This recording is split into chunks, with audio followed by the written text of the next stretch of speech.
Hey guys, welcome back to Yelan app. For today's video, we are going to show you how to fix Snapchat public profile not showing. So if you're interested, let's start our tutorial. So the first thing you want to do here is you want to open up Snapchat. And from here, you want to click on your profile icon at the top left of your screen. Now from here, you need to click on the gear icon at the top right of your screen.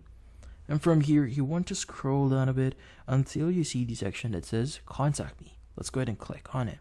Now, if you set this to friends only, it is suggested that you switch this over to friends and contacts. And once you've done that, go back to the previous page that we went to.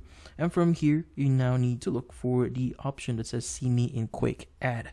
Let's go ahead and click on it. Now, from here, what we need to do is we need to make sure that this option, Show Me in Quick Add, is actually enabled. So in this case, once it's actually enabled, you should be able to basically, this will actually fix this issue itself. And that's about it. So hopefully this video was able to help you. Like and subscribe to Yelan app. Thank you for watching.